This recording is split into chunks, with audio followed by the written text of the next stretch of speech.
And welcome back, everybody, to another edition of the Top of Thunder podcast. I'm your host, Dylan Hunsinger at Thunder Chats. We are part of the Believe Network, and this podcast is brought to you by BetOnline.ag. As you can tell, Tierney's kind of freaking out a little bit because we have a very special guest. We're going to get to that in a second. Got to introduce my co-host. You saw Tierney here, Natty Double Dribbles, the tyrannical one. The Ant-Man now. He's not a cockroach connoisseur anymore. He's dealing with ants. So, Tierney, how are you? I'm good. Alex joined in. Perfect timing.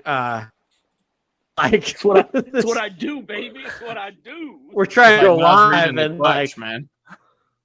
We're trying to go live and then people just join in at the last second while we're going live. We're good. Yeah, I didn't have much else. Like, I just wanted to say right off the rip, rip Bill Walton. I am super sad about that passing. I don't think we had anything planned in the schedule tonight for that, but I just wanted to shout that out. Like, that sucks so bad. He's my favorite in college basketball / NBA broadcaster of all time. I think I don't know. He's a little bit divisive amongst the college basketball announcer world or Pac-12 world, but I loved him in that setting. I was very, very sad to see him go yesterday, I think.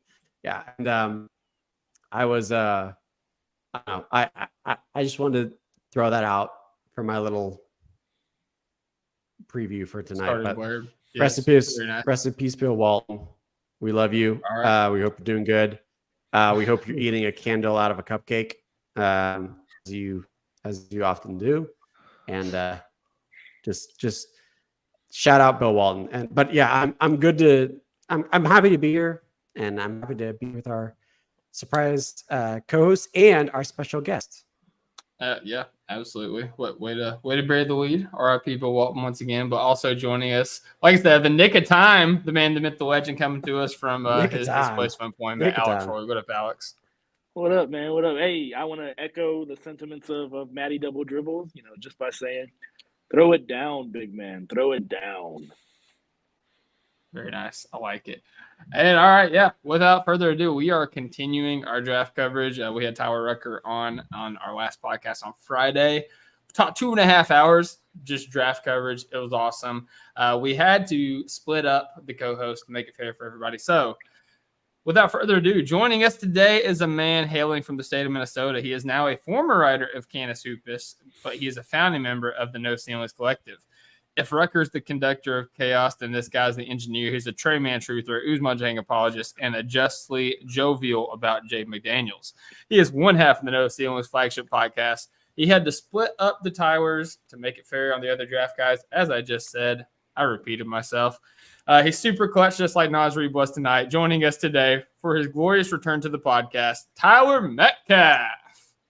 Fellas, good to be back. I mean, this is the first time I've been on since you've since you had that fire intro video, so that got me all pumped up. The second that goes down, Alex's beautiful face is there as well, and well lit, not in a dark car like a weirdo. It's fantastic. I mean, Wolves pull out a win. Wolves in 7. Here we go. Vibes are good. Wolves in 7.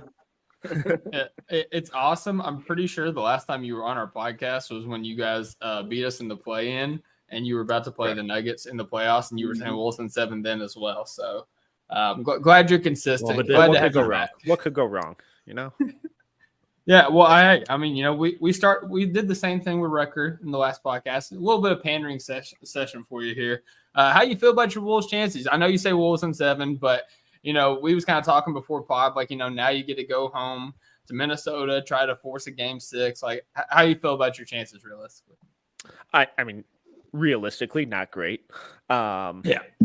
Just put logic put logic aside, though. I feel fantastic. We're 1-0 in the last long game, and that's all that matters. Stop living in the past, Dylan. Someone's got a 0-0 mentality. Exactly. Someone's got to come back from a 3-0 deficit eventually. Why not us? Why not us? It's been an incredibly close series going against the two of the best closers in the league. Not great. It almost bit you in the ass today. Yeah, well, thanks, Scott Foster. No, I'm kidding. We're not going into rough talk. That's boring. But it's been a really fun series. It's been really close. It's been really competitive, and it'd be incredible if the Mavericks ever missed a corner 3. But they just don't do that in the playoffs, apparently. So, we know that all too well. It's been really fun, and glad they avoided the sweep. And at least the games have been super competitive, so can't ask for much more. Well, can confirm they never missed corner 3, and Mavs fans are huge fans of us. We've had a lot of them in our comments, huge fans ever since our series. So I'm sure they'll come in and chime in a little bit here. So that's gonna be a good time. But yeah, no, I mean as I said, before the pod started, like, we're rooting for you guys. We're keeping the hope alive. And like when you said why not us, I kind of like had flashbacks because that was like my mantra going into the playoffs for the Thunder. So you know what, we're just gonna pass it along to you guys and let that happen. Let's see here. Yeah. We're talking about the Thunder, man. Just kind of like outside looking in. Obviously, you're a Timberwolves fan, Northwest Division rival. How did you feel? What was your Thunder viewing experience as a fan from a rival team? It was really fun. It was just the joy and the style of play that you guys had basically all season. It's what basketball should be for the most part. I know for rival fans and non-Thunder fans, it can get frustrating watching some of the whistles and stuff Shea gets, but they're really legit. Dylan, as we were talking earlier, where for most of the season, I was like, man, he gets an incredibly favorable whistle, and he gets to the line a ton. And then you see him in person, and you see the craft and the creativity and the physicality that he plays with.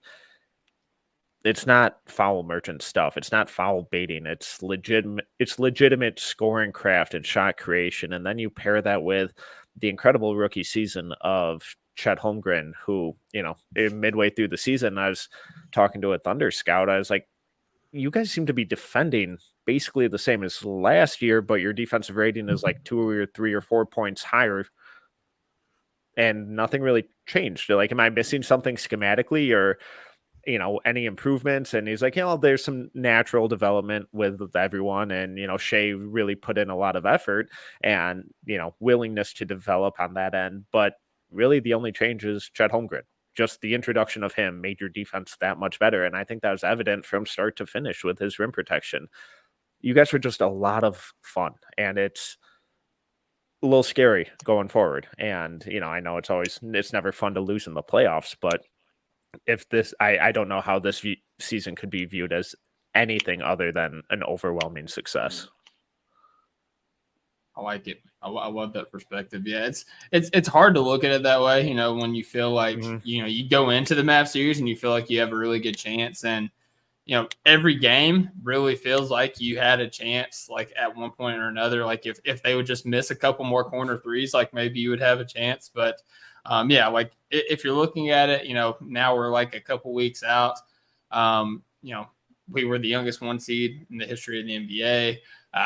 We improved our wins by 17 from last season. We went from the 10 to 1 seed. Like the improvement is like, it's not marginal, it's incremental. And like, it's something that doesn't happen. So like, yeah, we've got to count it as a success. But I wanted to ask you specifically about one of the rookie that we drafted last year, Case Wallace. What was your thoughts about Case Wallace this year in his rookie season? He was fantastic.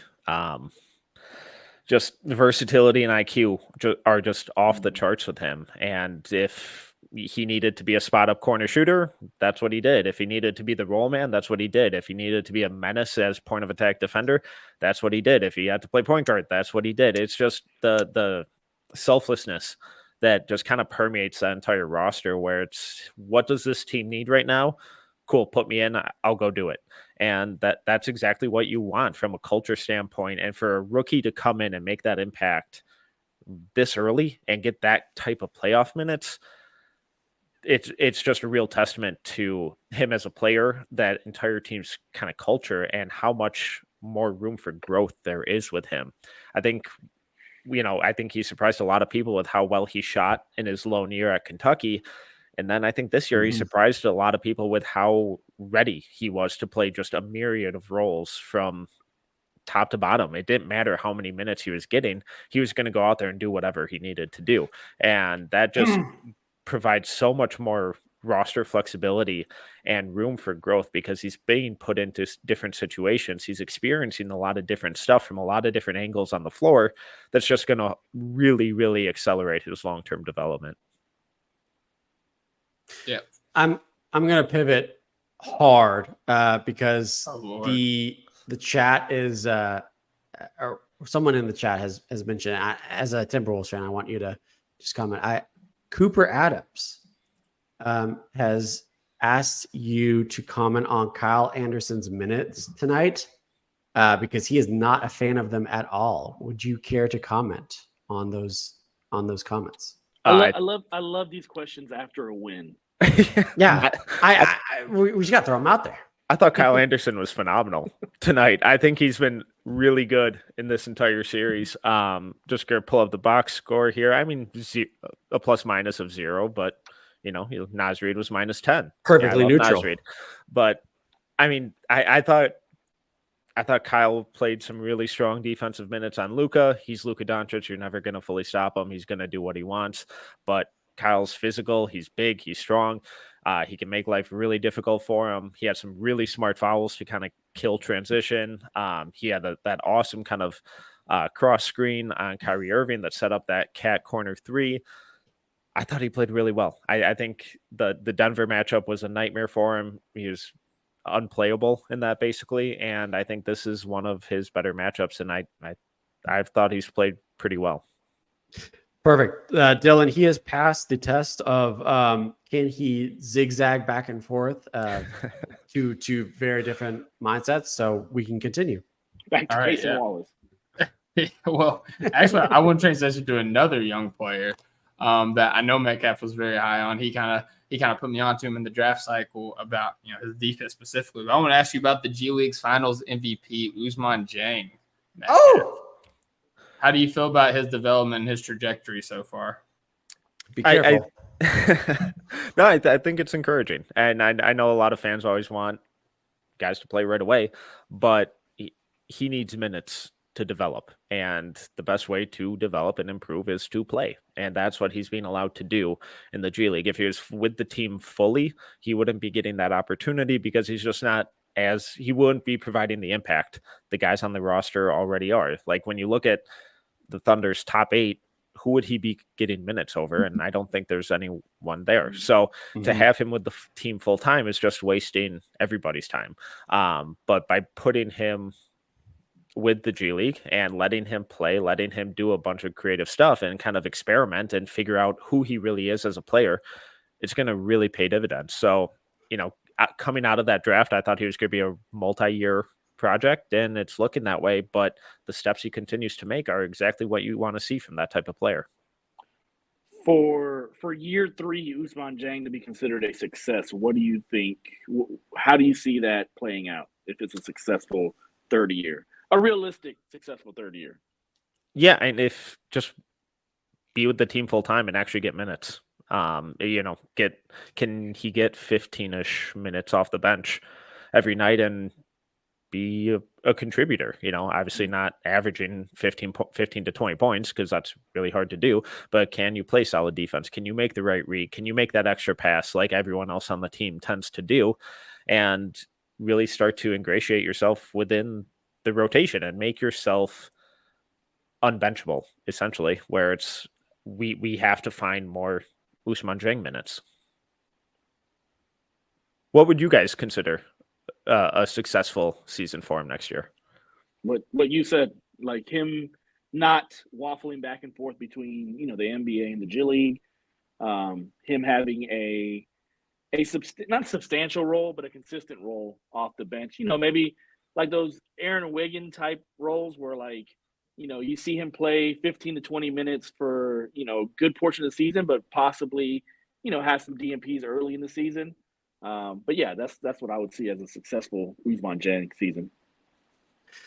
Yeah, I don't assume that because I'm pausing after you respond that I'm disagreeing with you. I totally agree with that. I like everything you said was exactly correct. Like he needs more minutes. He needs more exposure. Like that's what I want from Us. Yeah, no, I think obviously Usman Jang can be the starting 4 for the Thunder next year. I think that's a realistic expectation to have. Dylan, but he's always said that. He's always 35 minutes minimum usage of 25 plus. Yeah, it in. Shea should start deferring to him in the clutch. He's the next Giannis, if we're being honest. He's the next Giannis. Yeah, no, I think that if you could give him a consistent role at the bench, not just park him in the corner, I think that this is a guy that doesn't need the ball in his hands to be effective, but I think that if you involve him in the offense more, it'll be beneficial, for both sides. I think that it'll give you more versatility offensively for him, not park him in the corner like I was saying, but I wanted to ask you, Metcalf, maybe. Yeah, absolutely. I like minimum. Just throwing it out there. I don't know. Yeah, absolutely. All stuff out there. I don't know. Who knows? But anyway, Metcalf, I wanted to ask you this because we have a few players that are going to be playing in the Olympics, but Usman Jang is also going to be on the French national team. Like, what do you think? What do you expect that kind of experience is going to do for a young Us? It's invaluable. I mean, we've seen what it's done with young American players every, whether it's FIBA or the Olympics, we're seeing it with the Canadian guys, and we see it basically across the world, where it's just the more experience, the more kind of opportunity, the different coaching, the different settings that you can expose yourself to, the better you get, because you're facing new blood on a daily basis and in a different setting, and you're challenging yourself in a different way. You're being forced to play in a different way than you have for the last 6-7 months. So it's pushing the boundaries of who you are as a person and a player and forcing you to grow. The guys who don't improve. But every single Olympics or World Cup, we see the guys who take it seriously and are willing to be coached and really push themselves. We see them come back as significantly better players every single time. So whether it's, Shea playing with Canada or Ant playing with the US or Usman playing with, France, there are going to be a lot of opportunities for these guys to be exposed to different coaches, different systems, different styles, different philosophies that's going to force them to grow as all-around players. Yeah, I thought like for Josh Giddey, like the second half of the season, you saw that amalgamation of Olympic Josh Giddey and like NBA Josh Giddey just finally come to fruition in that second half of the season. Now, it didn't work out too much against the Mavs. I understand that. But second half of the season and then that first round matchup against the Pelicans, you saw that that Olympic Josh and that NBA Josh kind of get combined into that player that we really like, that we really, wanted to see on the floor for the entirety of the season. And so, yeah, I agree with what you're saying as far as like it allows you to experiment. If the international coach allows you to experiment a little bit, it allows you to kind of, play a different style than maybe your role is in the NBA. Yeah, and I wanted to kind of circle back because I meant to ask this before, but I talked about integrating Uz a little bit more on the offense off the bench. I wanted to ask you this because Rucker kind of gave his take. I want to hear what you said about it too. But Chet is a guy that obviously he's got an offensive bag. Like he can score in a variety of ways. Like he can hurt you in a lot of different ways offensively. But it feels like specifically in the playoffs, he's talking about how it didn't feel like there was a lot of people that could step up and help Shea offensively down the stretch. And it felt like early in games, Chet would get a couple quick buckets and we would just forget about him. We wouldn't run actions for him, wouldn't run pick and roll for him, wouldn't get shots for him. He would just kind of, move, set screens, go try to rebound the basketball. Do you think that is more of a Chet mindset thing? Like, I would rather these guys be getting shots and, me doing the dirty work, or do you think that's more on the Thunder to try to integrate him in the offense, get more shots for him? Kind of boring and cop out, but I think it's a bit of both because we have seen that a lot from Chet, even going back to Gonzaga, where he was just more focused on making the right play, whether it's the extra pass or, making a high-low entry pass to Drew Timme in the post, where it's like, oh, sweet, another Drew Timme post up. And we saw him do that. we saw him do that. What a legend. We saw him do that this year with the Thunder, where it's just make the extra pass, make the right play, and that's how they play. So it's not a concern. I don't think it's one of those played out tropes of, oh, he's too passive, he doesn't have that dog in him, all that kind of crap.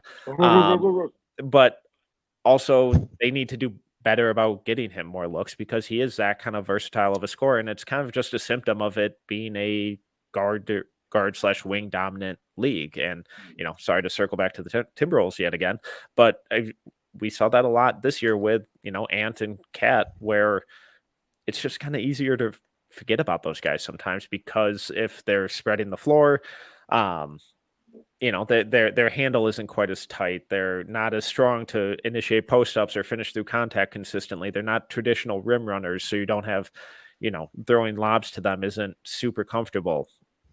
And if you have that really dynamic on-ball creator like you guys have in Shea and even Jalen Williams, it's a little easier to just kind of rely on those guys because they can just get their shot out of any look, whereas Chet kind of has to be set up a little more. Yeah. I feel that. Well, I think that, we've pandered enough talking about both our teams for a little bit, more so our team, but, it is our podcast. Metcalf. That's how it goes. But let's transition to draft talk right after a word from our sponsors.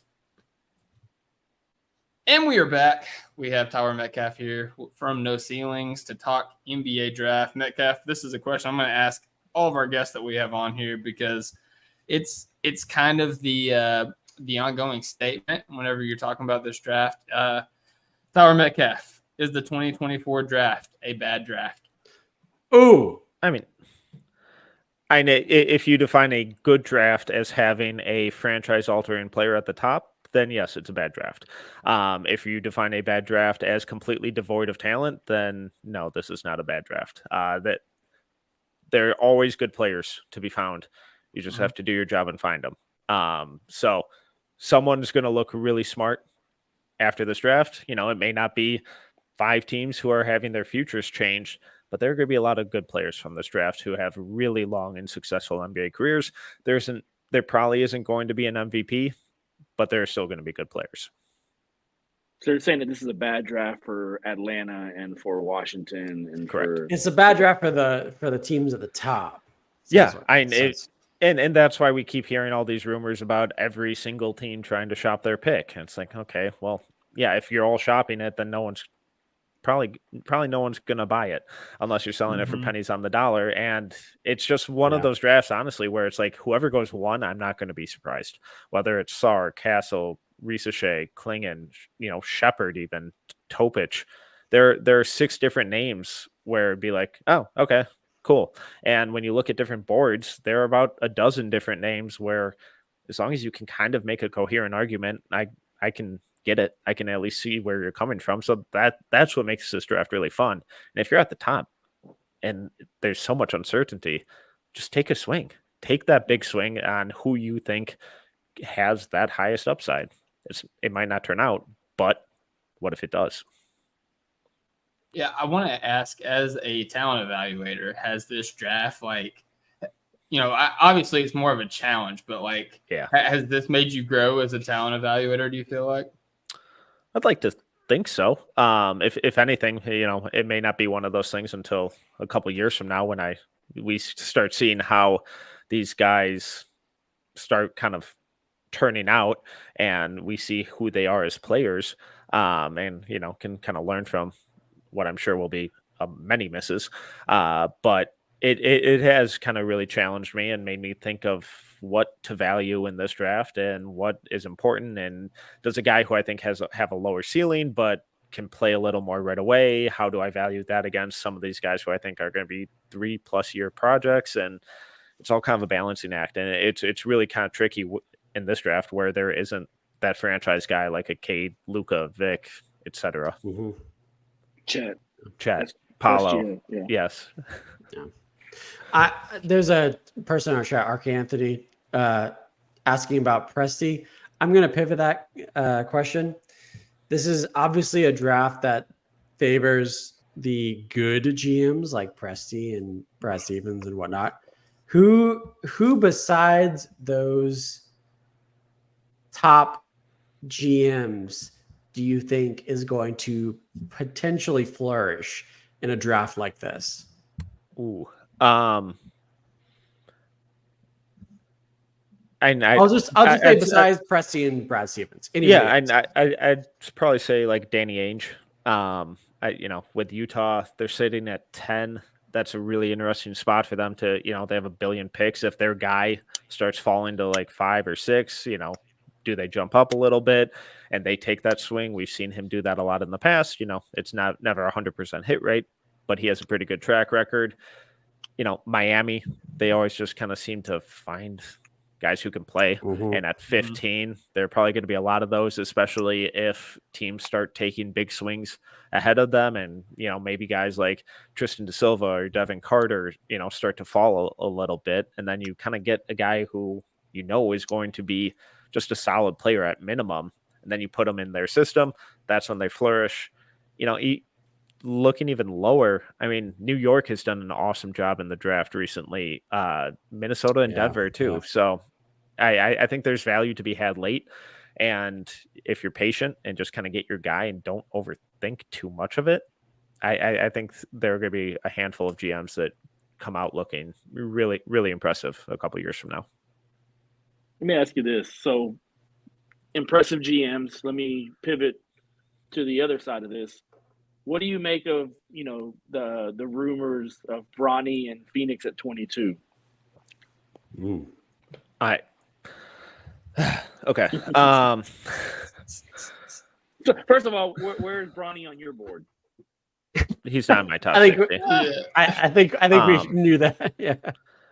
He's in like a big group of, anywhere after 45, it'd be like, okay.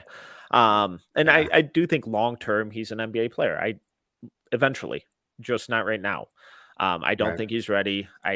He's not a good enough shooter or scorer to be a shooting guard. He doesn't have the size to be a shooting guard. Physically, he's going to have to play the point, and he just doesn't have the passing skills or the on-ball creation to play the point. The game's still really fast for him. He struggled at the combine in that first game. Second game was a lot better, but we still saw, a handful of turnovers and an inability to kind of get his own shot.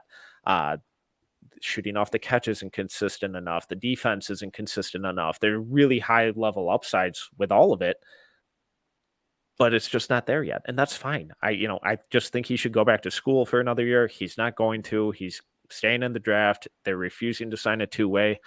I think taking him at 22 would be just a waste of a pick, honestly, specifically for where Phoenix is at, especially when you look in that range. And like, I'd rather take a swing on AJ Johnson, on Trenton Flowers, on Carlton Carrington, maybe Isaiah Collier falls there, Tyler Kolek, Tyler Smith, Kyle Filipowski, Zach Edey, even Ryan Dunn, Keyshawn George. Like, there are a lot of names there that could really help that Phoenix team that just needs players, because they have 3 stars, and instead they're going to try and draft a guy who's 2 years away from being 2 years away in an attempt to lure his dad, who's coming up on 40. I don't know. It doesn't make a whole lot of sense for me. I'll be clipping this, by the way. That was great. I just want to say that I will be clipping this though. So, and I just want to be clear. No, I just hope it's clear that all of my frustration with this is nothing with Bronny, the player, or of course, because the fact that he already overcame dying, is a miracle in itself. The fact that he got back on the court this year is incredible. And if there's a kid to overcome all of this, bull crap, I don't know if didn't affect him. There was nothing on there that like he could control. Yeah, sure. And even all this media coverage and crap, it's doing a detriment to him, and it's setting him up to fail, and it sucks because what I saw at Hoop Summit was a really strong, intelligent, physical, athletic player with a lot of upside and potential versatility. He's just not there yet, and he needs time. And I don't think he's going the best place to kind of grow that is in the NBA as an undersized point guard without point guard skills yet. Go back to school, figure that out, go to a program or even just back to USC where you have the ball, you're playing point guard, you have a full season healthy, and you're able to kind of find that rhythm. Yeah. And then would it shock me if he went back to school and came back as a first-round pick? Not at all, because I do think long-term he is an NBA player. To what degree, I'm not sure. I just don't think he's anywhere close to a first-rounder this year. Yeah, because they fired their coach midway through the season too, didn't they? Right at the end. And then hired Musselman. Gotcha. Yeah. So that doesn't help things either. That whole team was a disaster this year, though. Absolutely was. Well, kind of get back on the Thunder side of things. We kind of talked about GMs and their like advantages and disadvantages in this type of draft class. How do you feel about Presti's not success rate, I guess his chances of success in this draft class? And it's hard to say anything other than high. I mean, has he had like a bad miss recently? Just the pins. Yeah, Poku is the most recent. Yeah. Depends how you feel but about, I mean, that's a swing at like what was Poku, like 15-ish? 17? Yeah. I mean, how many 17th picks turn out? But then then you look at like Aaron Wiggins, who's turned into a really solid rotation player. Yeah. So he has a type. They're willing to take swings when it makes sense to take a swing. But they have a type, and it's guys with really high basketball IQ. And for the most part, those guys find a way to play. They find a way to contribute. And they fit into a culture of kind of sacrifice and versatility. So I think you guys are at what, 12? So 12, yeah. I think there are going to be some really interesting outcomes because I anticipate a handful of teams above them to take some wild swings. And I think a really smart player is going to fall to them at 12.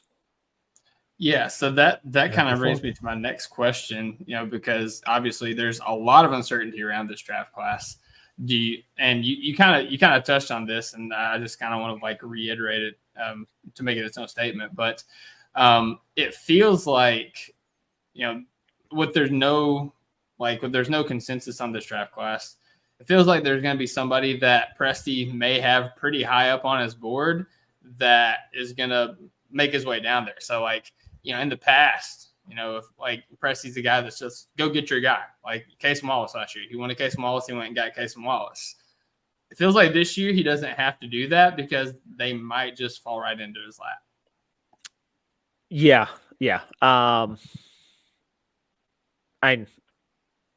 Oddly, Risacher kind of feels like a very Thunder guy. I don't think he falls anywhere close to there, though. I think Don't Connect might, just because, older guy, not a good defender, but man, can that dude get buckets. So if you're looking for like that, if you're looking for like an Isaiah Joe replacement, if he gets too expensive, Connect can't defend, but he's big and he's strong and he wants to defend. That's why I went to Tennessee, because he wanted to improve on that end of the floor. And then he ended up being the end all be all for their offense. So a big strong guy that will shoot the ball a lot, like a Gordon Hayward that was supposed to do. Yeah. I prefer a guy who wants to defend as opposed to he can defend. I don't know why. But like when you said that, I was like, yes, I want that. I want that right there. Well, he wants to defend. I would imagine when his usage isn't like 40, that Yeah, he has a little more he's energy got more and room. willingness to Yeah. to throw on that end. So He wants to defend. Yeah. I think that would be a really interesting name. I love Tristan Da Silva. I think he makes a ton of sense for you guys. Mhm, Um, mhm. you know, I've seen the name Devin Carter thrown out there. I don't know what another point guard does for you guys. It feels a little redundant. I know we said this last year with Kaysen, but it feels even more redundant now. Yeah.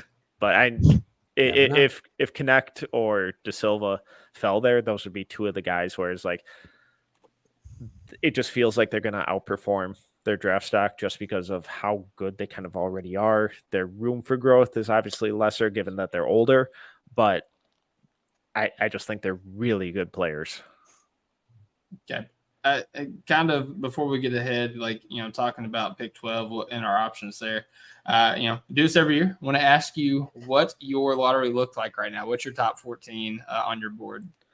You want to just run down in order? Rip it through, man.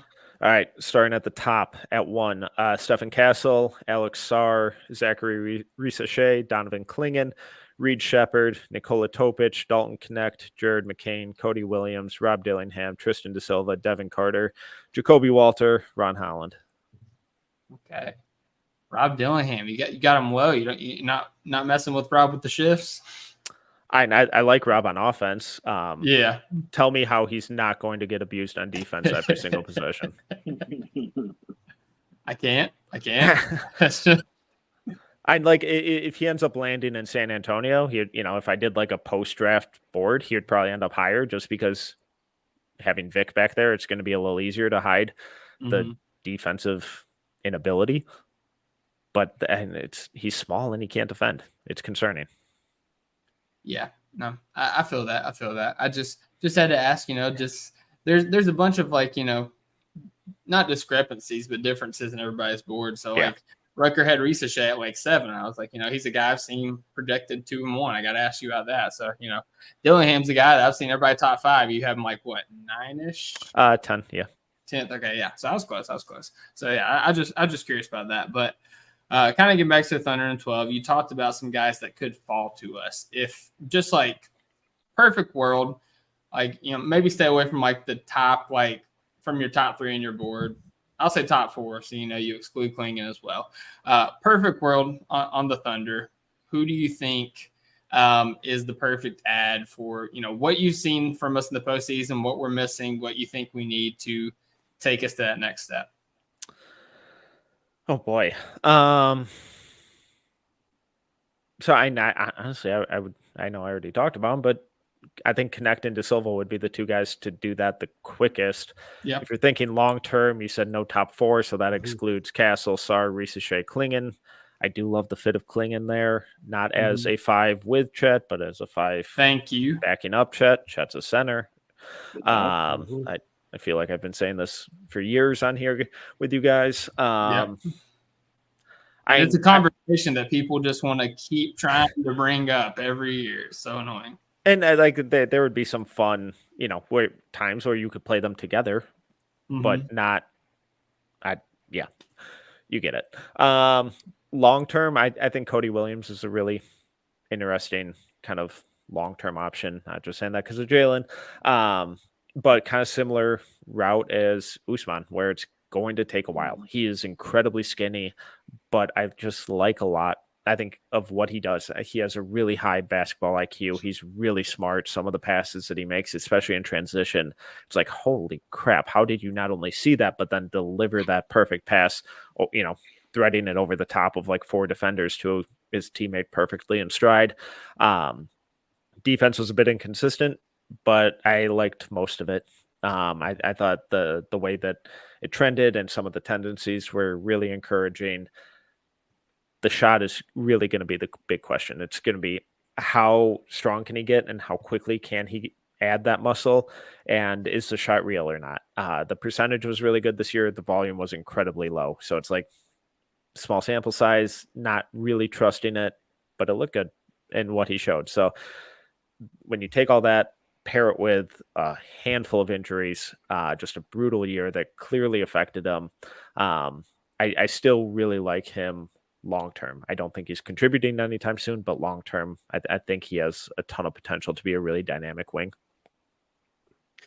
This is quick aside. If you see on your screen that I'm putting something else up, it's because you're talking about him. So like Cody Williams highlights, if you see that on the screen, because you're talking about him. So didn't want to. Side. Yeah, I want to ask you this because we've established obviously Timberwolves fan, Northwest Division rival, top of the Western Conference rival.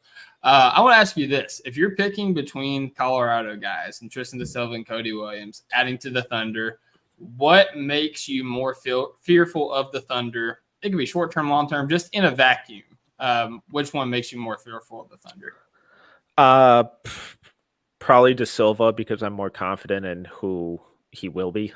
If Cody hits his B+ to A- outcome, then Cody has infinitely more upside than DeSilva. But what Tristan DeSilva is already is just a really solid player, awesome team defender, makes the extra pass, knocks down spot up threes. He's just reliable. He's very good, very intelligent, and I in this draft that has so many questions, I have zero about Tristan DeSilva. Very, very Michael Porter-y. A little bit. Yeah, because he's not going to be creating his own shot out there. He's not going to be a playmaker. But he's going to make the extra pass. He's going to rebound. He's going to defend at a really high level. And he has that versatility on defense where it's not just two positions that he can switch on. He can switch on 3 to 4, depending who's out there. So it's just, I think he would almost come in and really challenge for those kind of 7th, 8th man minutes very quickly. I like that note. Take it easy, Alex. Thanks for joining us, brother. Tyler, thanks for coming on. See ya. Alex. No. Yeah, no, with DeSilva, it's interesting, he brought up the Porter comparison because, I think it was Esfandiar that brought up, the Nuggets options and what they would have to do and, potentially trading MPJ. And I was like, that's the archetype. Like, that's the type of player I would like to have, off the court stuff aside, like his contract aside, like that basketball player on this team would be awesome. And if you bring in a Tristan DeSilva, you get a lot of what you have in MPJ without the contract, without the off the court stuff. And, Rucker was kind of talking about him in the last episode. Now, we talk about how, we draft people, not players. And based on everything you guys have heard, DeSilva kind of meets that profile as well. Yeah. And I've never heard a bad piece of intel on him. Every time I've talked to a scout of, oh, what do you think of DeSilva? And they're like, he's good. I like him. He's nice. When we talk about Porter, he's not quite the movement shooter that Porter is, where he's sprinting off screens, hitting just ridiculous off balance stuff. But I do think he's a little more versatile in what he can do, with his off ball scoring. I think he's a little better of a rebounder, better defender. So as a spot up threat, as a cutter, I think you can get a lot of kind of similar stuff from him, but it's not that kind of same, sprinting off screens, hitting ridiculous movement stuff. I got you. I understand you got to make that distinction. I get you. I want to ask you about a guy that, if memory serves, looks like we got some number from No Ceilings checking in. Shout out, probably Rucker. Probably. But yeah, I wanted to ask you about somebody I don't think I heard you mention your board. I could be mistaken, but this is a guy that Thunder fans have kind of been enamored with all season. I personally am not. He's a rival to Tierney's favorite team. It's Kyle Filipowski. Yeah, I will play it. I've struggled. I've struggled with Filipowski. I don't mind the Thunder fit, but I think if you're doing that, I'm not sure how much more he's giving you than Jalen Williams already is. I keep being told that he's a shooter, and he has yet to shoot it. He's not a shooter. I prefer it when shooters make shots. I love the physicality that he plays with. The rebounding is really encouraging, and that's one of the number one things that translates from level to level is rebounding. So I definitely think he would help you guys there.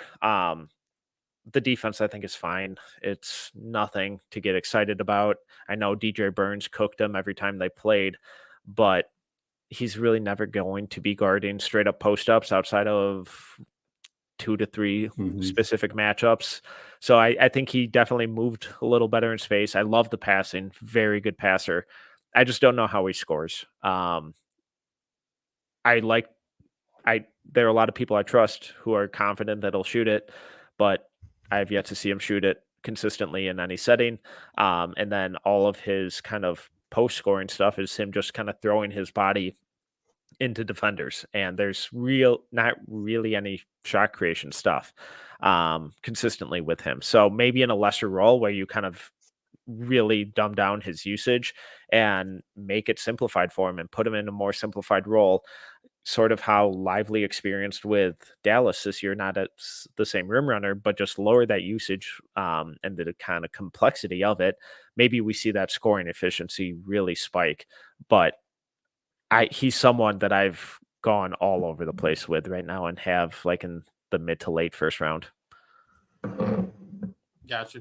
Yeah, that all makes sense. That's all fair. Yeah, he's just a guy that I guess people, they probably read or listen to the people you're talking about, the people that you trust that say that he can shoot it, and it just hasn't seemed to bear fruit at this point. Yeah, and they're all way smarter than me when it comes to shooting mechanics. So it's like I lean on them for that. I'm one of those people that likes to see it eventually. So but I kind of have him in this range of like 13 to 24, where it's like I'm good with these guys honestly anywhere there. So yeah, end of the lottery is kind of the ceiling for him, for me at least.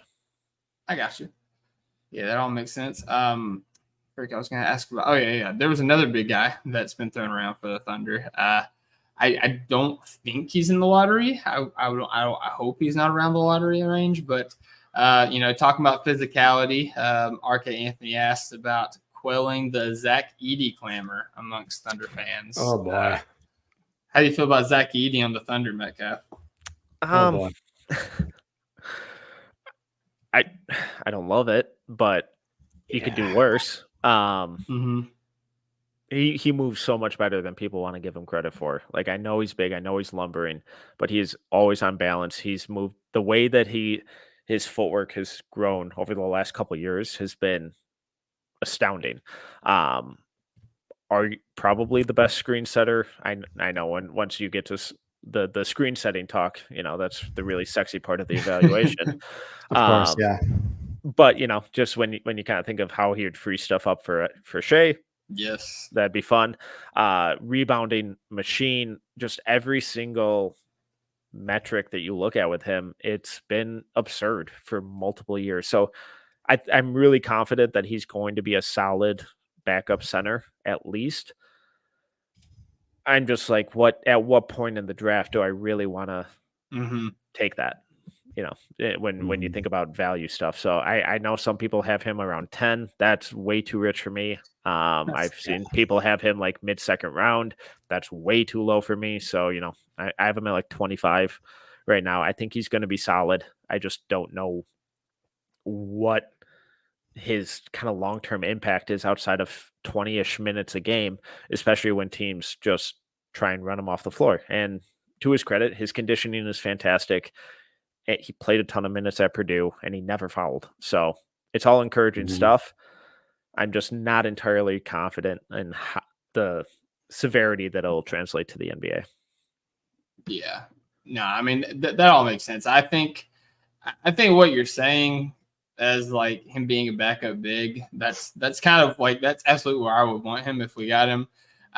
He's not like one of my favorite options, obviously, but if we were to draft him, I would just trust Presti. And, it's funny. We talk about, hammering home how Chet's a 5 and Thunder want to play this 5-out system, how everybody can, dribble, pass, and shoot, make decisions with the basketball. And obviously Edey's not shooting the basketball, but if we're talking about backup 5, like a backup big, I don't think it's terrible to have a slight departure in a slight dichotomy in your units. Like, you could be 5 out in your starting unit and, have somebody come off the bench and, kind of bang inside, get rebounds, set screens, because as soon as you said set screens and, that's not a sexy thing, like the Thunder would benefit greatly from having somebody that could free up not only Shea, but Jalen Williams as well. Like in the playoffs, we would have loved to have more space for Jalen Williams to operate. I think, we could have been talking about a longer series, or maybe we could have been playing each other in the Western Conference Finals if that was the case. But I agree also that lottery is too rich for my blood, especially 12 where we're at. Like if we could get like a Da Silva and trade back into like late 20s and get Zach Edey, like I'd be thrilled with that. And at the worst, he's a guy that, as you said, he's mobile. He's got set screens. He has a quantifiable NBA skill in terms of like rebound the basketball, setting screens.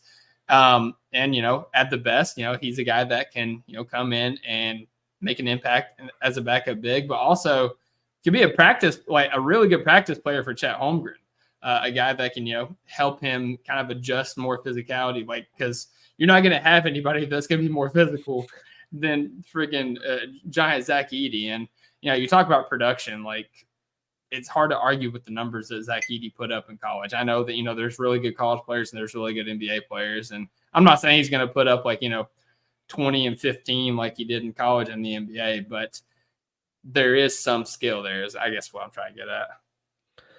Yeah, for sure. And, just even if he's put in a lesser role where he isn't the end all be all for his team like he was with Purdue, maybe we see him be even a little more aggressive on defense, and maybe the fouls take up a little bit, but maybe the kind of rim protection effectiveness does as well, which is kind of scary to think about when you look at how effective he was already as a giant rim protector. So I think I would be shocked if he just falls out of the league, but I'm also really concerned about teams just being like, all right, let's run, keep up. And what does he do when Kyrie Irving pulls him out, gets him in a switch and pick and roll and pulls him out? Because it's a lot easier to drop against college guys. NBA shooters are going to feast off that. Yeah, so he's not Donovan Clingan, but he's not Taco Fall either. He's somewhere in the middle there. Correct. Yeah, I like that. All right, we kind of talked about earlier about our options at 12 and how, ideally we stay at 12 and Spy just falls to us. But I want you to finish the sentence for us. If the Thunder do trade up, the player they're trading up for is Donovan Clingan. I love that. I love that a lot. You think we could get up that high? How much are you willing to spend? A lot. A lot. Yeah, I mean, everything I've heard is it'd be kind of surprising if he fell past 4 or 5. And that's more so just the pick spot.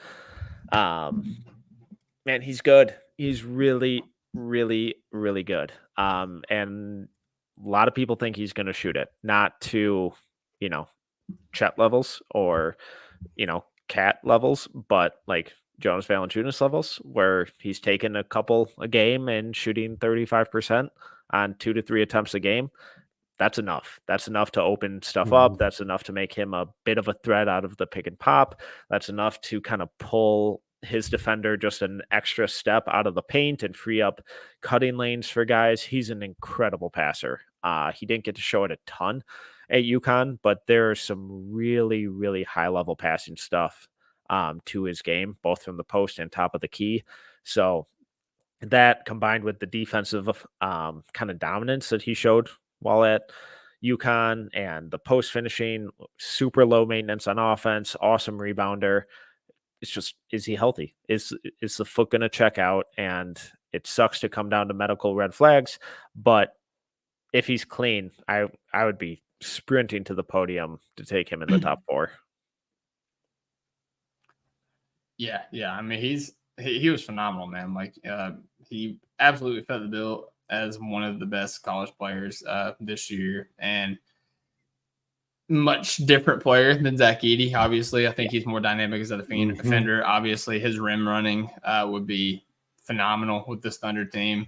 I am interested in his passing because Chet's also a very underrated passer for his position and his size as well. So, it would give you kind of an Isaiah Hartenstein feel in terms of like his playmaking on the team, which is the guy that a lot of Thunder fans really want to try to go after this offseason. So yeah, I think Clingan will be a lot of fun. As kind of, the backup five, as we talked about earlier in the season, whenever I was outraged about, all these sites mocking Clingan to the Thunder. But trying to see, somebody said something about it. I wanted to ask you about Jalen Tyson because I've seen his name thrown around a lot. He's got good size, obviously, offensive punch. Got really good rebounding numbers for his position. What are your thoughts on Jalen Tyson? I've struggled with Tyson. I have him just kind of late first round. He had a fantastic year. It's hard to kind of be frustrated with much of his game outside of the decision making this year. And that's what I kind of just continue to get hung up on, is how much of an issue is this with him? Is it that he just is a real questionable decision maker and it's going to continue to permeate to the next level? Or is it just a symptom of him being on a bad Cal team and having to do a lot for them? So some of the decisions got a little sketchy. I'm probably one of the lower guys, I think, on him at the No Ceilings of the No Ceilings team. He's really, really interesting in a lesser role.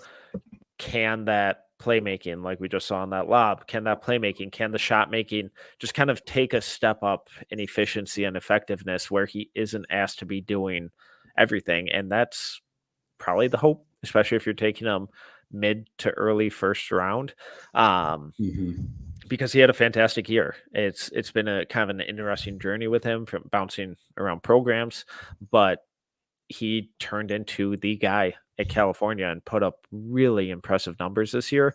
It's just I just keep getting hung up on the decision-making stuff. And when we talk about decision-making, bad decision-making and the Thunder don't really go together, at least in my eyes. So I don't know.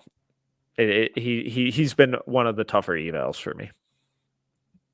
Yeah, no, that's fair. I definitely think 12 is too rich for him. But at the same time, like we said, this is kind of that draft where it's like, just go get your guy. Like, there's no reaching, I feel like, in this draft, with most regards. But yeah, he's a guy that is interesting. I wanted to ask also about Quell Ware, because that question was from D. Steven. Also asked this one. Edey moves with more urgency than Quell Ware. How do you feel about Ware, Metcalf? Not great. Yes. He had a much better year than his freshman year, which is fantastic. I just don't see it. I don't see it. I think he was put in an absolutely perfect position to succeed at every step of the way at Indiana. I think he dominated against teams who didn't have a legit 7-footer and then struggled against those who did. The shot was better, but he took 40 on the year. So again, super low volume. But when you kind of go through his tape, he's always around the rim, which is fantastic. It's exactly what he should be doing because he is massive. And his rebounding numbers were so much more impressive this year. The shot blocking, the rim protection was significantly better, but the consistency with the work rate still wasn't there. The shot creation wasn't there. The passing wasn't there. As a backup kind of rim running center, I get it. I don't trust him enough on defense to consistently be in the right spot and not foul. So he had a great year. So a lot of people really like him. I can't get there. Let me ask you this: put your feet to the fire a little bit. Thunder, let's say they take De Silva, pick 12.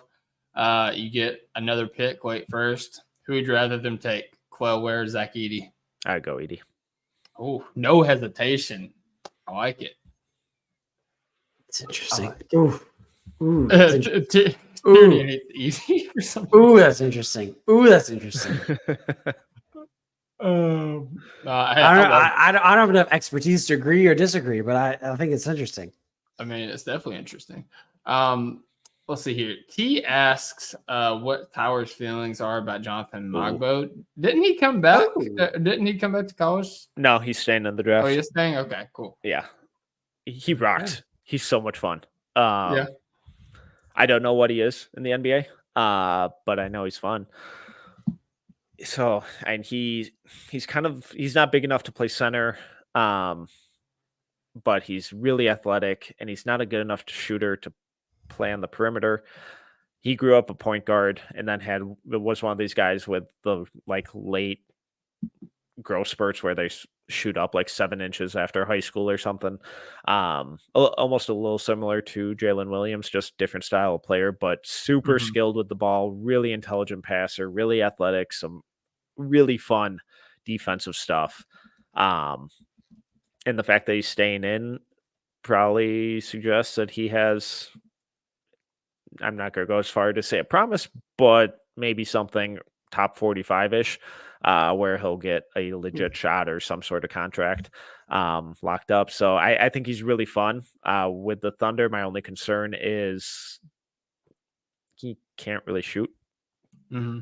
So it's a big concern, but it's tough to not have fun with so much of what he does. I mean, that pass to that cutter out of the short roll, that was really high level stuff. And that is the type of stuff that fits in really nicely. So it might be kind of an interesting look to play a 4 out with Chet on the floor, and then you have him as kind of your fake 5, who's facilitating now the short roll and DHOs and stuff like that. I definitely think there are ways that he could fit in to that roster. And if he's there in the second and they trade up for him, why not?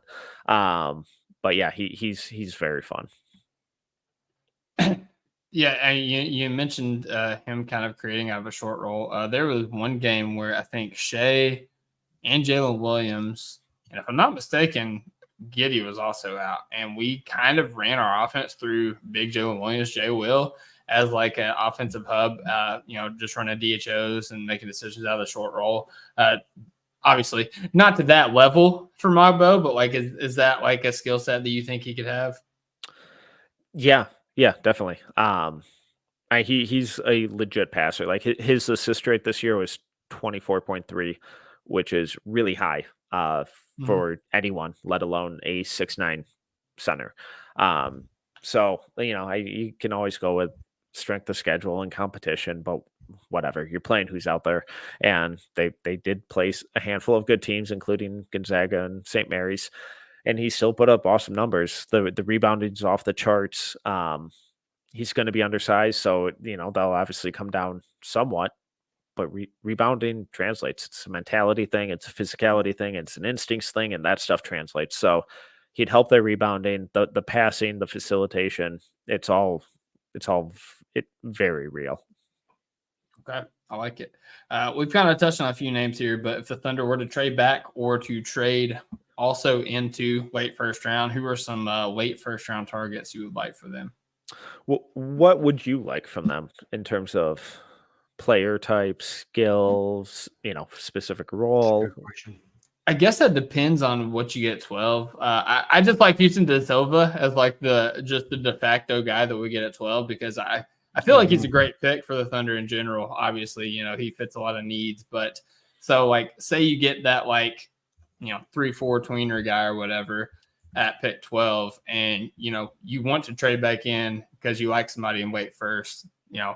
I could see a backup big. I can see more shooting. We need more shooters. Maybe you need somebody that can actually just go get a bucket, because as we saw in the playoffs, sometimes it's just Shea and nobody else can get a bucket on this team right now. I think that we have a pretty malleable roster in terms of that. So I think you can go a number of different ways. Okay, so anything is what Yeah, it I was a think. non-answer. That's what that was. That was See, that was an answer that was if- not an answer. if you watch Sam Presti's end of season interview, that was textbook Presti. The Okay. perfect malleable answer. Yeah, perfect. Guys who play basketball. Yes. Okay. Yeah, that's the guy I want. Let's start with backup big. Yep. So let's assume Edie's off the board, Filipowski's off the board, Clingan's obviously gone. I think Deron Holmes would make a lot of sense. I think that'd be a really Ooh. fun fit. Really shot the ball well this year. Love that. Good rebounder, good defender, good passer. As a backup center, I love that fit for them. He'd probably struggle a little bit early on in his career with the physicality. He's still more on the leaner side, but his entire college career, he's been super physical in the post, been a really good rebounder on both offense and defense, and now he's stretching the floor some too. I think he's going to really have a solid career. And then, if you want a little more bulk and athleticism, Adem Bona is starting to get a lot of fans. Maybe not quite first round level of fans, but people have been really impressed with his athleticism and his defensive versatility. He was just set up to fail at UCLA this year. They ran way too much of the offense through him. That's not who he is. He's a defensive anchor, kind of chaos creator, and then a rim runner. Awesome rebounder, just doing the little things, low maintenance. I think Holmes would provide way more versatility on both ends of the floor, but I don't think Adem Bona would be a kind of bad consolation prize. It's interesting because they both provide like the different outcomes to returning to school and not going to the draft, because it feels like, they're still second round prospects, but it feels like Holmes might have done more to help himself, like offensively specifically. Yeah. And Bona, like you said, he was kind of thrown into a role he wasn't comfortable in. And so people kind of forgot, what made them fall in love with him as a, second round steal kind of guy in last year's draft class, because he was kind of put in this uncomfortable position, I guess. Yeah. Yeah. And when you just take away, his usage was just 5 times higher than it needed to be. And if you just dumb that down and you kind of put him in a system like we saw as a freshman, where he was playing off of, more ball dominant guys like a Tiger Campbell and a Jaime Jaquez and a Jalen Clark even. And he's just out there to do that kind of stuff where he's chasing guys down, covering every inch of the court on defense. There aren't many big men who move like him on defense, where he will be out near half court, get down in a stance, slide with guards, switch everything, then recover back to the rim. He's super mobile. He's really, really fun. I love that. Yeah, that sounds like a fun guy to grab in the second round. What else you got in the late first? And moving away from backup bigs, what you got? I like both of those guys for the record. Nick Clifford, love him as just kind of like a 3-and-D guy. Gives me some kind of Christian Brown, Aaron Wiggins vibes. Okay. Let's see, Hunter Salas, kind of just intriguing kind of combo guard. He played a lot more on ball this year with Wake than he ever did at Gonzaga, and put up big numbers. Really proved that he could run the pick and roll, knock down shots both off the bounce, off the dribble, and play solid defense. I don't like him as much as that point guard role that he played a ton of at Wake this year, but I can't kind of keep thinking of like Nickeil Alexander-Walker with him and how he can really find a role with a team where he's this really kind of pesky on-ball defender, navigates screens really well, and then can provide some kind of secondary, tertiary playmaking as that second side creator, knock down shots off the catch, and be like that kind of bench piece that just provides a different look. Kevin McCullough, I'm struggling with him. Really like him as a player, but just really concerned about the injuries. They've just every year he hasn't been able to stay healthy, and it feels like it's always something new. So how detrimental is that going to be? he's just a good player. Arguably best team defender in this class. Love his hands, love the rotations. And when we look at his offensive stuff, he's another one of these guys where you just kind of have to project him being in a much less demanding offensive role. Really high level passer. I trust him to kind of make corner threes, spotting up, move the ball, cut, do just kind of off ball stuff. When you take him away from the ball, I think the scoring efficiency stuff will improve. And then just another name that I've been way higher on than most this entire cycle, Antonio Reeves. I think he's arguably the best off ball scorer in this class. He's not going to defend a lick, but in terms of shooting, attacking closeouts, scoring in all three levels, running the occasional kind of second side pick and roll, I absolutely loved what he showed this year. Man, I did not expect Antonio Reeves to get brought up here. I'm hyped right now. Yeah, no, I mean, obviously, I love Reeves. I mean, he was. I think he's, if I'm not mistaken, I think he's top 5 in scoring all time at UK right now. After this past season, which is like just crazy. The past couple of seasons, I mean, he was. I think he averaged the most points per game in the Cal era at Kentucky. I mean, he's just insane, man. Like, you know, everybody, obviously Reed and Rob, they both had really good seasons, but like Reeves was the leader. Like, he was the guy that, like, you know, we went to for buckets down the stretch. He was the guy that, you know, when the offense was stagnating, like we was running things through him. The friggin' Oakland game when Jack Golke, you know, channeled his inner Steph Curry, Jimmer Fredette, you know, whatever you want to call it. Reeves was the reason we were still in the game. I mean, he's just, I mean, he's awesome. Not like, let me clarify. Are you saying like Reeves could be late first round, or are you talking more second for him? I mean, I would be surprised if he goes in the first. I would personally consider taking him there. I think he's going to end up returning first round value as an off-ball scorer. You know, just like on my big board, you know, which is where I would take these guys in a vacuum. I have him in like that 25 to 39 range. So that's where I would really consider him. But I would be really surprised if he ended up going that high, just because I'm anticipating a lot of teams kind of worrying about the defensive stuff and the age. That there are some bigger swings to take, but I think he's going to return near first round value throughout his career. It's a legitimate worry. So that is 100% fair. I mean, hey, you opened the door, so I'm gonna step in it. You know, you talked about one Kentucky. I want to ask you, Justin Edwards. Wait, how bad? How low do you have Justin Edwards? And I want to be clear because, you know, whenever I brought up the Rucker last episode, you know, I think Tierney was like thinking I was trying to be like my insufferable Kentucky fan. I do not like Justin Edwards as a Kentucky player. That last instance that he had in the Oakland game where he tried to dunk it and he got rim stuff was just like.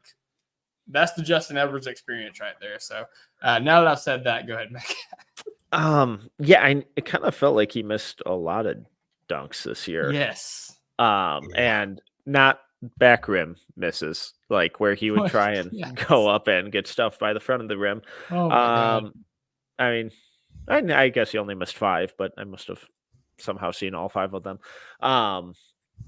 It's tough. It's tough because, you know, coming into the season, I had Justin Edwards at 1.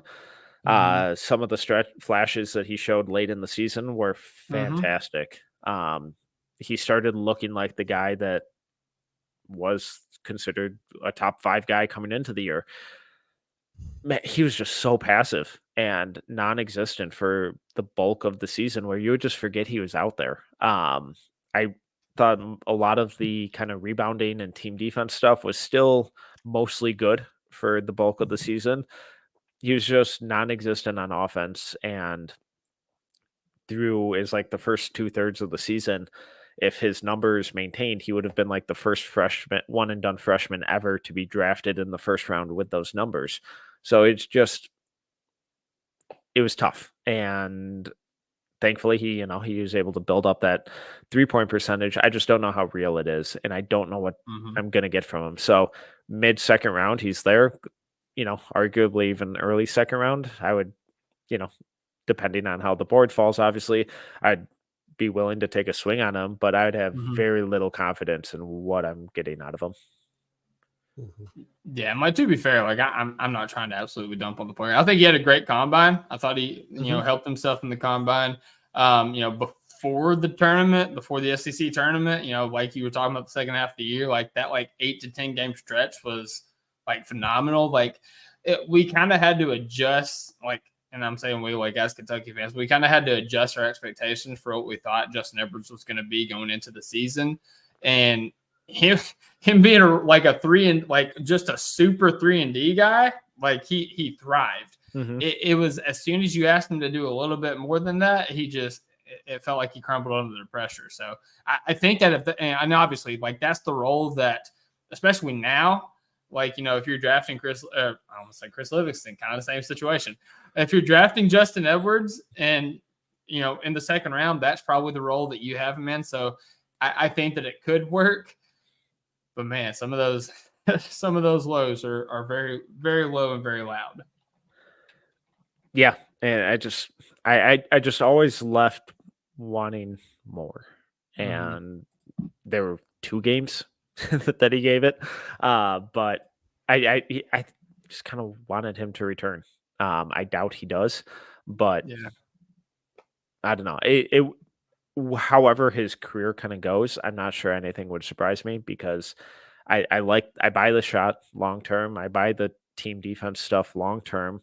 It's just, is there going to be that kind of crafty mid-range game that develops like we saw from him in high school? Or is he just kind of always going to be, is he always going to kind of lack the explosiveness and the agility that we saw him struggle with at Kentucky? And he almost looked heavier at Kentucky, and not in a great way. So can he kind of lean up while also getting stronger and, get a little lighter on his feet? I'm sure that'll help, but it's just really, really one of the more peculiar freshman seasons in kind of the last couple of years. Yeah, no, absolutely. All right, let's get out of Kentucky corner for a second.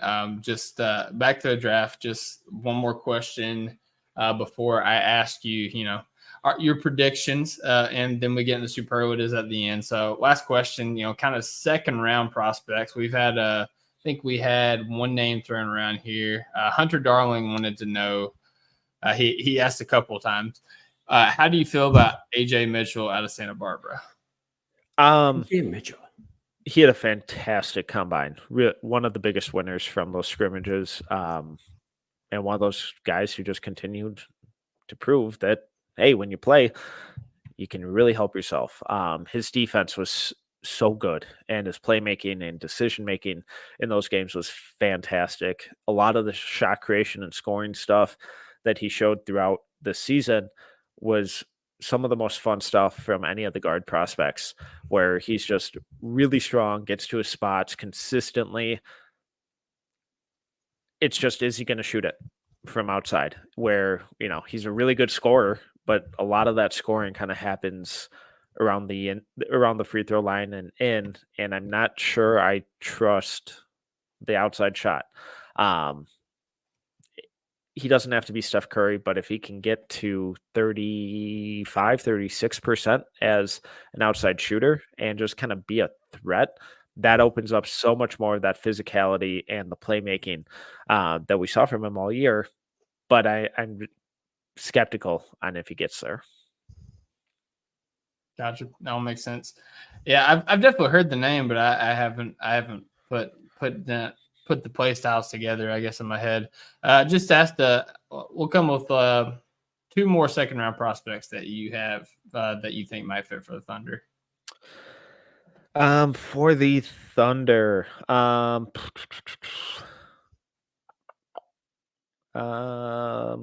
think Garway Dual would be kind of an interesting long-term project. Awesome defender. Just, is he going to give you anything on offense outside of playmaking? Ariel Hookporty, as a backup center, I've loved the season that he had, and I hated his previous 3 seasons where he was, the international darling. Really athletic, runs the floor incredibly well. Really good rim runner, and then his pick and roll drop coverage, rebounding, rim protection took a massive leap this year. I thought he was fantastic for Melbourne. basically all year and just kind of continues to get no buzz. So maybe you don't need to take him in the second round, maybe a UDFA guy, but he'd be a guy mid to late second round I'd be interested in taking a swing on. Enrique Freeman, undersized center from Akron. Really intriguing. Had another guy with an awesome combine. Only started shooting from outside this year, but shot decently well. Free throw numbers are good. Some promising indicators. Insane rebounder. Defensive metrics are really promising. So kind of as like I think he'd be a really intriguing kind of power forward option alongside Chet. Long term, especially if that shot really comes around, because there's legitimate passing stuff with him as well. Gotcha. There was somebody that one of our listeners brought up to me on Twitter earlier. I'm going to try not to butcher his name. Ulrich Kamchi. Ulrich Kamchi. Yeah. I was close. Yeah. What can you tell us about him? Pass. Okay. No, I don't see it. I don't see it with him. I think he needs another year plus. Mm-hmm. There's some intriguing physical tools. He struggled at Hoop Summit. Maybe one day there, occasional flashes. I didn't see anything from him that would make me excited about drafting him. Okay, hey, that's fair. Cut and dry. I mean, I didn't know much about him at all, so that's all I need to know. Rucker kind of told us that he really likes Pacome Dadier. Mm-hmm. Is there a guy that kind of like off the radar that you're like is like your guy? Yeah, I'm absurdly high on AJ Johnson. Okay. If you look at his numbers from the NBL this year, you're going to be like, why is this guy even allowed on a team? I buy the feel, the whole NBL Rising Stars situation. So many of those guys were put in crummy situations and had just got no opportunity to play. But every time AJ was out there, we saw flashes of the athleticism, of the kind of creation. But what I loved from him was his intentionality in doing all of the little things, where his rotations were consistent on defense. He played with physicality. He's still too skinny. He's going to be a multi-year project guy. But as he gets stronger, that mentality with the physicality, it's going to start paying dividends, because it's pretty easy to add muscle and to get stronger, but to get tougher and to play with physicality, to change your mindset, is a lot more difficult. He is another guy in the combine scrimmages, really helped himself. So he's the guy, and I have him at 15, which is so much higher than the vast majority. But, all right. But when we start looking at guys willing to take a swing on, if you're going to be patient, if he's going to go to the right place, if I only had one first round pick, probably not. Unless I was a specific team and he fell farther than that.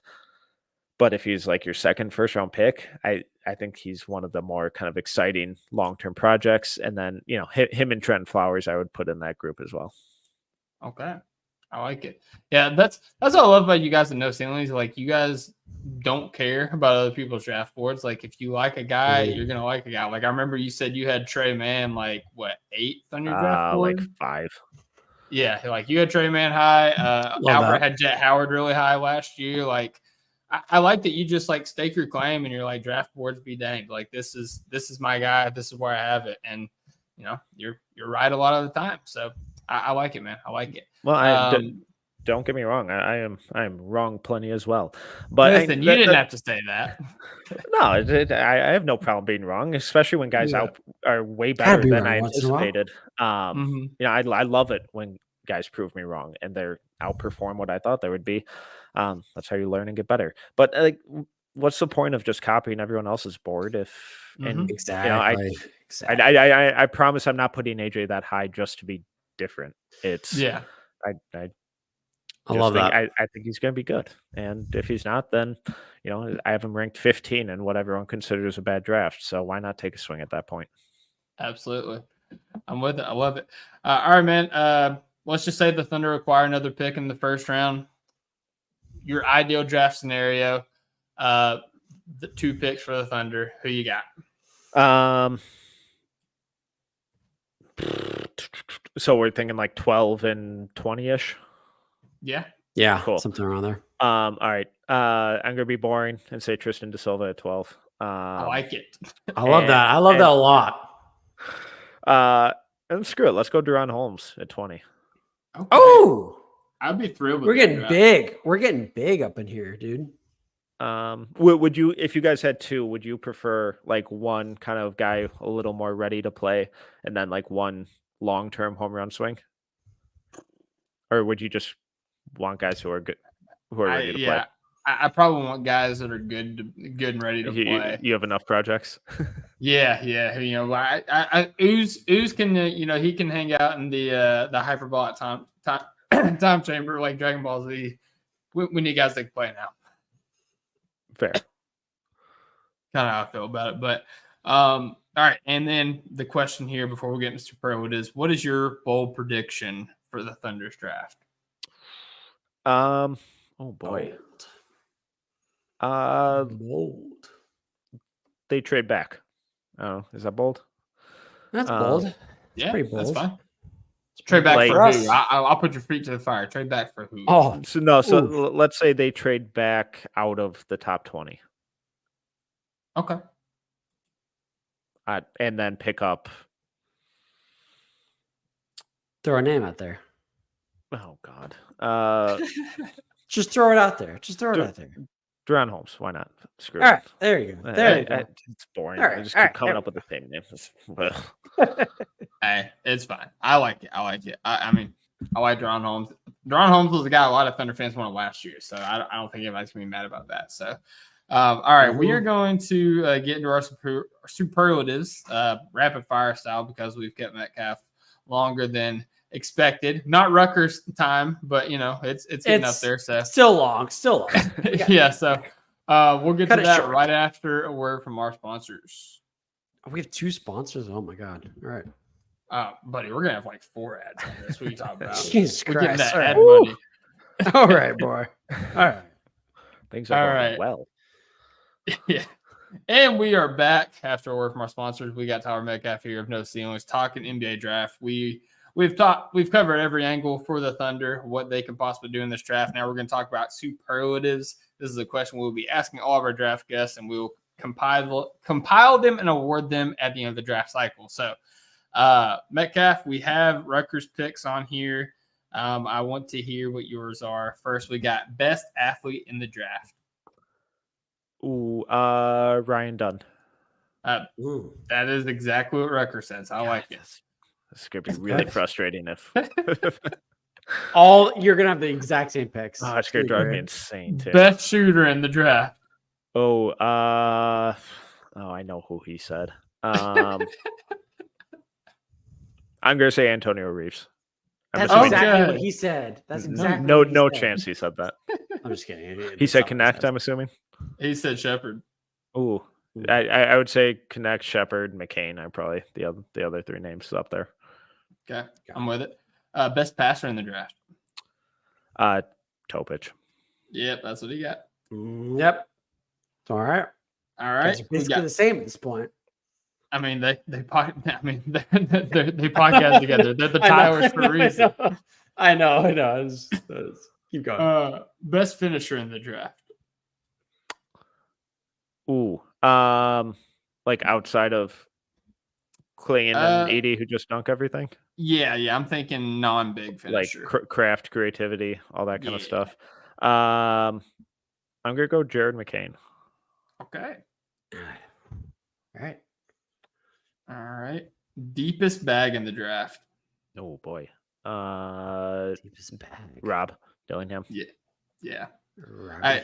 I said last year that was going to be everybody's answer for this year, so I feel pretty good about that. Tierney made this question. He wants to know largest bag in the draft, most money made in NBA career. Oh. I didn't realize we were going to keep running these bags. That's great. Yeah. I love that. It's a good question, man. I think he's going to be the best player in the draft, so it makes sense he'd make the most money. I'm going to go Steph Castle. Stephon Castle. Ooh, I love that. I like Steph. I love him a lot. All right, best perimeter defender.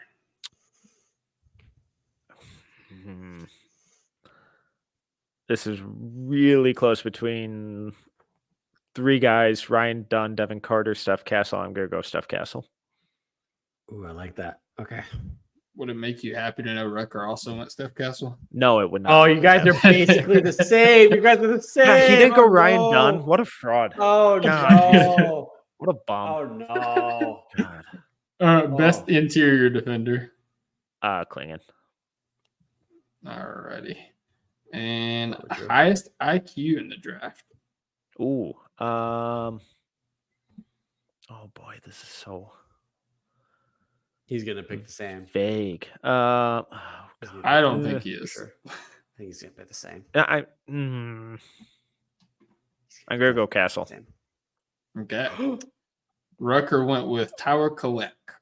He was on my list.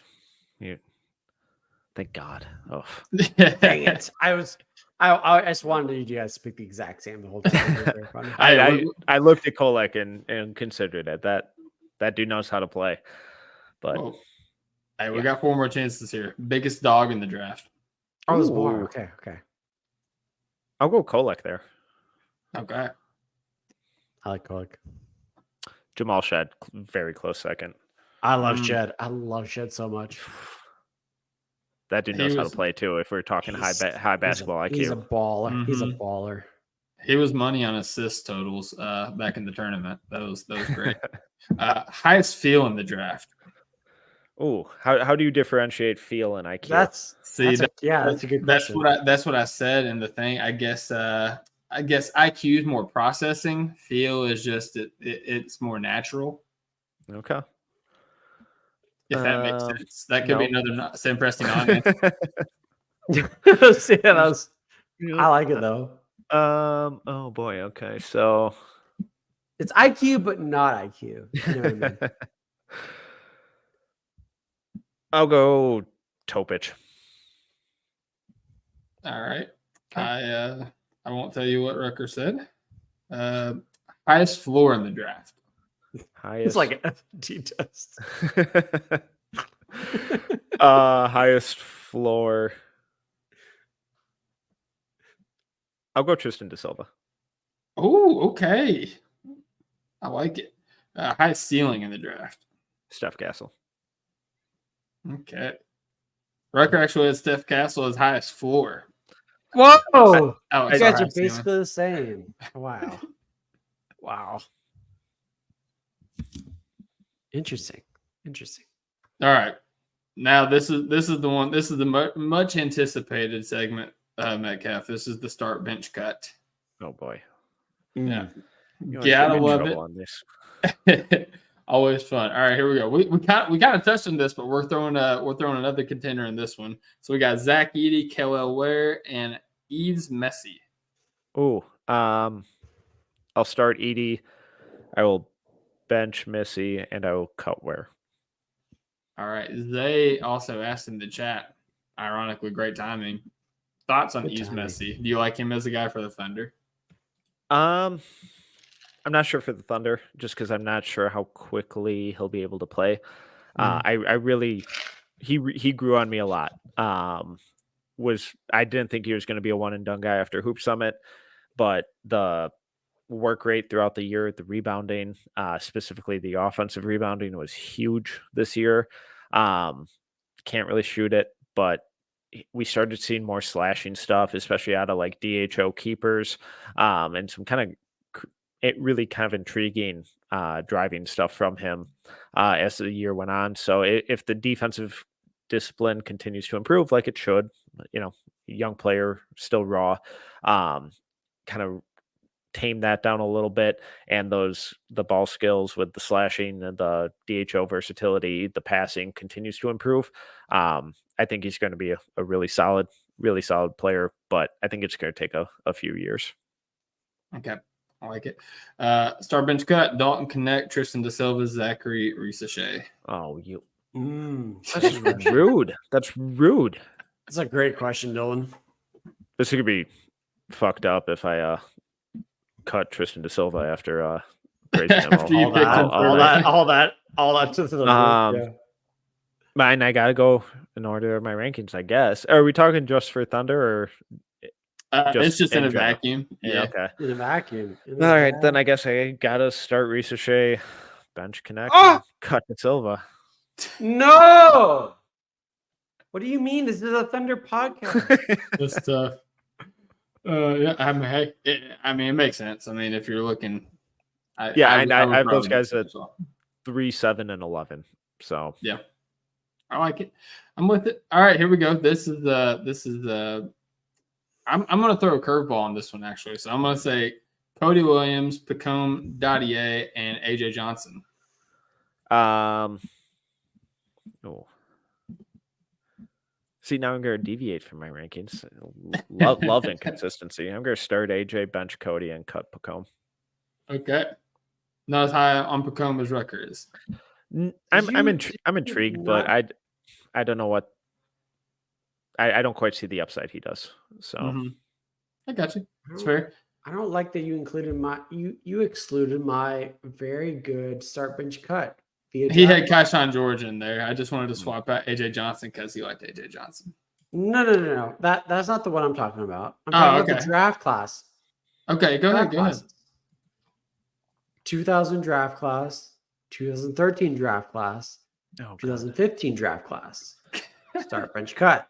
Oh, I don't remember who is it. I don't. See, now he's got to draft class search years. it up. Tierney, come on. No. It's based purely on how much you remember. On the vibes. 2013 was Giannis. That was Giannis. 13 was Giannis. Okay. 2000 was like Booker. It was Kenyon Martin. That was like the worst draft class of all time, in my opinion. But don't let me sway you. 2015 was I actually don't remember that one. I'm trying to remember. Was that Cat and Booker? Yeah, it's Cat and Booker. Okay. Yeah. Booker, yes. Then I guess I'll start 13 for Giannis. Bench 15 and cut 2000. Yep. All right. Fair. Perfect. I love that. I'm gonna be really upset. I had to throw that in there in the 2000 draft class. Who was? Yeah. Oh my god, who was? 2000 was abominable, dude. Oh yeah, this was bad. Very, very bad. Yeah, this was tough. But Michael Redd at 43. Michael Redd. Shout just out. Just a steal in the second round. He used to be an NBA Live killer. Yeah, he was nasty. I think I drafted him in a 2K sim the other day, and it was pretty good. Nice. All right, here we go. We got a couple more. This is a Tierney special here. This is not at all heavy-handed. Harrison Ingram, Caleb Love, Bronny James. I went to UNC, and you did not know that. I will start Harrison Ingram. I will bench. Hell yes. And I will cut Caleb Love. Yeah. No. You had to cut one of them, so I guess I don't know why I did that reaction. Yeah, I don't know why. All right, this is if we're going off your rankings, I kind of know the answer, but this is an interesting one. Rucker made these last three here, so blame him for any pain this causes you. Steph Castle, Reed Shepherd, Rob Dillingham. Star Castle, bench Reed, cut Rob. Yeah, felt pretty easy for you. It's tough, Dylan. All right, Bub Carrington, Isaiah Collier, Jared McCain. Ooh, I'll start Jared. Bench Carrington, cut Collier. Yep. All right, this is the last one here. Ron Holland, Matas Buzelis, and Tidjane Saloon. Tidjane Saloon. Yikes. And I have to start one here. You have to start one. You have to. That's the rules. Those the rules. I'll start Ron, bench Tidjane, and cut Matas. Oh man, low on Modest. I am. I'm just curious. Where's the very low? Very low. Lower than AJ Johnson. Okay. Very low. That is fair. That's fair. I mean, hey, if we've got to start Josh Giddey, you've got to start somebody in that grouping. So That's how it goes. Metcalf, that's all I got for you, man. You've been most gracious with your time. Always a blast whenever you come on here. So I want to go ahead and give you the floor. Anything you're working on, where folks can find you, the floor is yours. Yeah, on Twitter at Team Metcalf11, all written stuff over at NoCeilingsNBA.com. Most of it's free. There's extra stuff if you Hell yeah. do the paid tier. No Ceilings NBA on YouTube, podcasts, socials, all that fun stuff. Wrote about why I think Steph Castle will be the best player from this draft last week. We'll have something up on Enrique Freeman from Akron on Friday. So, yeah, go check it out. NoCeilingsNBA.com. Awesome. Yeah, and definitely check out No Ceilings. You know, I'm going to give the spiel at the end of every podcast. The 3Fs, man. It's free. It's fun. It's freaking informative. You can pay if you want to, you know, for some extra content. You guys, you know, I've been covering NBA like league wide, not just from the draft perspective. And, you know, obviously some extra draft stuff, some unfiltered conversations and with your all's like war room style mock drafts. So definitely want to tap into that. And, you know, even if not just for the awesome amount of content, like, you know, this is just a way to give back to No Ceilings for all of the mountains of free content they've given us over the years. So you can do that. Obviously, whenever the draft guy's coming out, you can, you know, order that draft guide, one of the best in the business as well. Order the merch, some of the finest merch in the game, like all ways to give back to No Ceilings and, you know, just kind of say thank you for the content that they've had. But yeah, Metcalf, like you guys have been, like I told Rucker, like it hasn't been like just a steady, like gradual progression. Like you guys have been a freaking rocket ship ever since you guys started. So just keep doing you. Y'all killing it. Always love having you guys on the podcast. And yeah, and until next time, brother. No, I appreciate it, man. Appreciate the support and the kind words. Love coming on and chatting hoops with you guys. Yeah, for sure, man. Well, hey, we are going to go ahead and wrap up this podcast. So I want to thank everybody in the chat. Very active chat, and people are diving in and buying into draft season. You know, folks are getting excited. The stench of the loss of the playoffs is kind of wore off, and you know we're moving into the future, moving into brighter pastures. So you know, definitely stick with us for draft coverage. We will be. I think we have like 8 or 9 more episodes coming up. One of those two. Got a couple more No Ceilings guys coming on. I think Friday we're actually having Bryce Simon of Pistons Pulse and Game Theory podcast, the same with Sam Vicini coming on, giving his perspective on the draft. So definitely don't want to miss out on that. If you guys are watching the video, go ahead and like it. That would be awesome for us. Subscribe, hit the notification bell so you don't miss out when we go live, because we will be going live with all of our guests talking draft. Join the conversation, ask questions, learn about this draft class that people want to say is bad. Yeah, I'm rambling now, so we're going to go ahead and end the podcast. Thank you all once again. Have a great night. God bless. Hoop when you can. And as always, thunder up. Thunder up.